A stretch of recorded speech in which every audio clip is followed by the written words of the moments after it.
A faint ray of light was still burning in the bedroom that evening before the deafening ringing in her ears began. There was a pit of silence in the room except for the subtle breeze that came in through an open window. The white lace drapes billowed ghostly, then returning to their original state. A dance to the song of crickets, a play illuminated by the moonlight. All a person needs for a good night's sleep. All of this would turn out to be a delusion. It had now become a habit to turn on the light shortly before going to sleep, even if she could not get any sleep these days. A soft whisper broke the silence. "We are coming for you."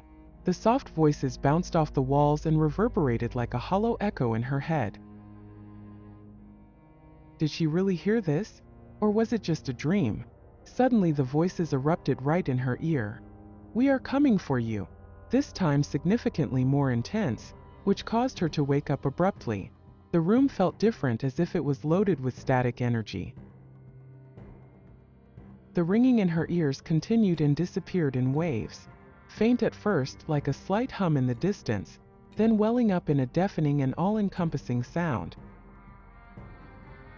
When Jocelyn had a clear state of mind and really thought about it, she would always compare it to the sound of static on multiple televisions. Then she would imagine a room full of televisions stacked on top of each other, occupying the entire room up to the ceiling, with the light constantly shifting in a blur of black and white. Slowly her consciousness returned to her, and she felt goosebumps on her skin. Not the kind of goosebumps you got when you were cold, but the kind that alerted you in dire situations. A bodily response letting you know that you were not alone, and that in the worst-case scenario, you might just have to make a run for it. It was a stage between sleeping and waking, yet her consciousness was always on edge, so she could remember everything in detail afterward. It always started with the ringing, although sometimes she heard other sounds as well, voices as it seemed. Voices on a strange and different frequency, as if they were on a different channel. People talking over each other about everyday things that happened, and sometimes she seemed to recognize some of these voices. Occasionally she would hear colleagues from her work in a buzz that was near inaudible, while other times she would hear her parents' familiar voices clear as day. Only she always knew for certain that they were not really her parents. There was something wrong with the sound and intonation of those voices, talking like they were unaware that they had Jocelyn's full attention. As if she were an outsider walking by on the street catching glimpses of the conversation. But often the voices that were unknown to her were well aware that someone was listening, and she was sure that this was exactly what they wanted. Slowly the whispers swelled up until she caught a glimpse of the conversation. They were mocking voices with disgusting laughs, whose words had haunted her all along. "We are coming to get you." The feeling of certain doom came over her, that whoever hears these words or sees the ones who whisper them will find their end. But the question remained, how? She did not hear any voices this particular night, though. This time there were footsteps. It sounded as if someone was dragging something heavy up the stairs at a slow pace, until the footsteps came to an abrupt halt outside the door. The known tingle of goosebumps started from the toes. The unpleasant feeling slowly crept up her legs and up her spine, making the hairs on the back of her neck stand on end. The paralysis set in. "Go away," she heard her own voice shouting loud inside her head. The danger was lurking, and she was not safe now. The delusion of the serene room was gone and was replaced with darkness. There were distorted shadows on the walls that seemed to move. She could not save herself even if she wanted to. This time it was too late, and there was nothing she could have done or changed about the situation or the order in which it happened. Not only were her muscles paralyzed, her vocal cords stopped working as well. She could not utter a word or sound. There was no one to help, and any attempt to scream for help had proved despondent. Her throat seemed to be closing anxiously. Much pain and effort were needed to take in even the smallest amount of air. The drops of sweat began to collect on her back before slowly trickling down her spine like little pearls. She broke out in a sweat of panic, as one would say. She wanted most of all to postpone the inevitable, that moment when she had to open her eyes. She wanted to postpone what she would have to be forced to see. The images were always different, and so was the sight of these shadows. Every night was like a different play that unfolded right in front of her. Disfigured faces that she could never let go, limbs contorted in impossible directions, hands closing around her throat while she had the feeling that something was sitting on her chest and was applying more and more pressure. A body crawling against hers under the covers, and when she woke up, she would discover that there was a small dent in the mattress in that specific spot. Still, she knew she could not avoid her own curiosity, and that curiosity always trumped the fear she felt inside, which later on she hated herself for. She cursed her own curiosity over and over again, but still that did not stop her from opening her eyes, not even once. Her heart began to beat louder as she feared it would burst out of her chest. That idea alone was enough for outright panic. It is strange how much a person could think in moments of misery and fear. It was pure adrenaline with the same choice time after time again, to freeze or run away. She could not utter a word, could not make a sound. There was no one to help, and now that choice had already been made for her. Someone else had chosen for her. Her body had given up without a chance to fight or run, to never look back. She had lost control over her own body. There was only one thing that somewhat worked. She could open or close her eyes. The fact that one day she would not wake up was something she was strangely sure of, a gut feeling she had deep down. The fear was irrepressible. She did what had to be done and opened her eyes, unsure, frightened. Her throat was being wrung like a wet towel as she started gasping for air. A shrill squeak escaped through her lungs over her pursed lips. A stiff, shivering stripe that seemed firmly glued. Tears streamed down her cheeks and got lost in her neck while she tasted the salt of them on her lips. She saw it happen in the reflection of the window opposite her bed. At first, she saw her own anxious silhouette clinging to the bed. Then the door of the bedroom behind her slowly opened, and the creaking sound of the hinges was almost deafening. As the door opened wide, a stream of intense cold air suddenly blew in the room, and with it, the sudden stench of decomposition. The punch smell quickly filled the bedroom, and the air seemed to feel denser and heavier while descending upon her. From the big and dark void in the doorway, she felt like she was being watched. Whatever was watching her from the darkness watched her for a while before slowly a shadow started stretching across the oak floor. The shadow stretched further and further as it crept over the walls from the floor and took the form of a tall, imposing figure. It seemed to continue moving through the walls, passing the mirror in which she could see the shape. Eventually, the shadow stopped behind the wall of her bed. Then from the doorway a creature swiftly followed. 5 long bony fingers formed around the corner of the door, which were not human in shape or size. With its remarkably long razor-sharp nails, it clung tightly to the door frame and left deep scratches in the wood. Those scratches would be immortalized there, and no one would ever know who, or rather what, had inflicted them. The creature started to crawl towards her bed. The motor skills were incoherent, and its body parts swayed and twisted. Hideous claws with which it dragged itself forward, that twisted thin body she heard crackling. And then suddenly it was gone as she just caught a glimpse of a foot disappearing under her bed. Something strange was happening this time. Everything was different from the previous visits of the shadows that besieged her. There were always several shadows, and while she had never seen this one before, she knew exactly who he was and what he came for. The shadows had announced his coming in various warnings and dreams. He was the one who had sent the others. He was the one needing madness, suffering, and fear to show himself in flesh and blood, king and ruler of his own legion in the underworld. The collector of damned souls. His emissaries did all the dirty work for him. This creature had never been human, never walked the earth. Its presence was clearly felt under her bed, irregular breathing as if it was a feint, and it had never really learned to breathe before. Shortly after, a deep unearthly growl followed, likening it to a rabid beast with its jaws wide open and waiting to ambush its prey. She was that prey. Nails scraping the wooden slates of her antique bed. It took a morbid pleasure out of her fear and despair and fed on it. Quickly she closed her eyes again, hoping to keep them closed until the first shimmers of daylight came through the curtains again. Then she could banish this event like all the other times to a place in her own head and lock it away forever. This was a place only she had access to, as nobody would ever believe her if she said this was more than just a nightmare.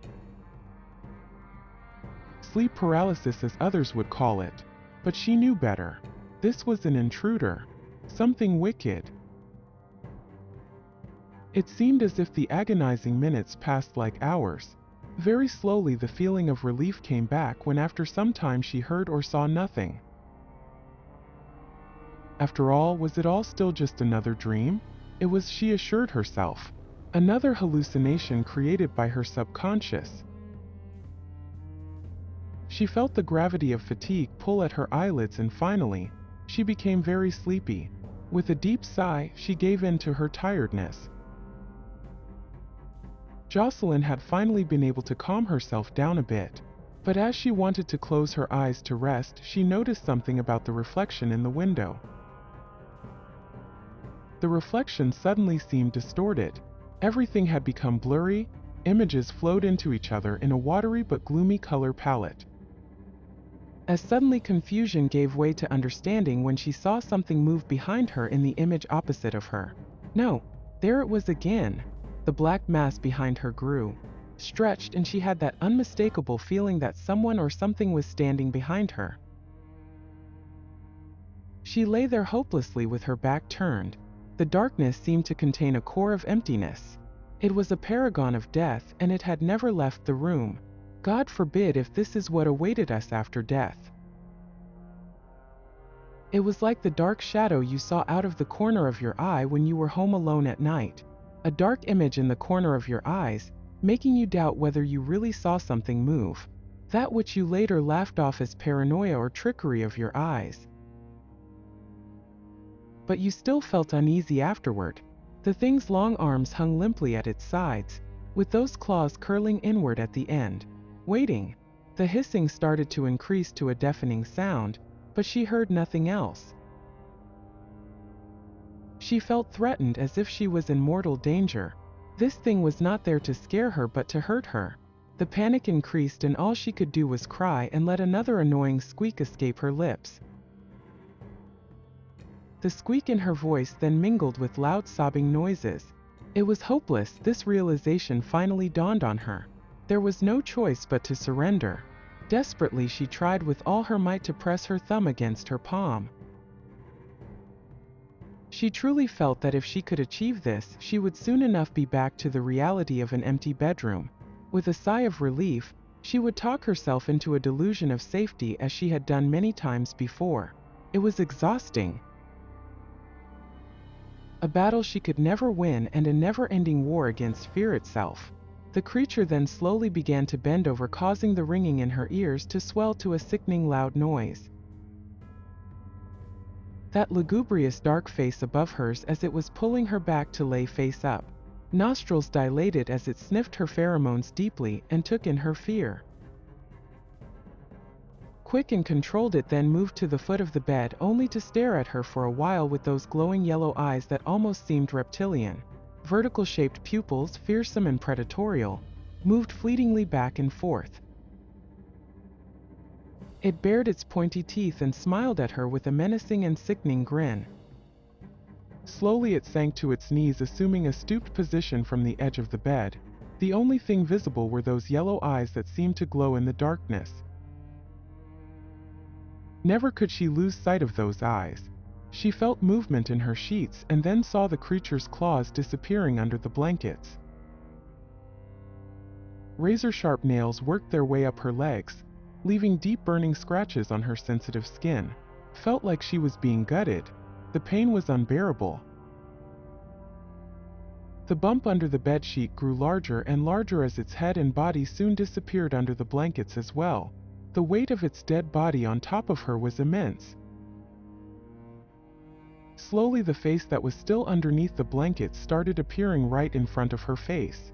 It was so close they almost touched. Jocelyn was truly horrified by this torment.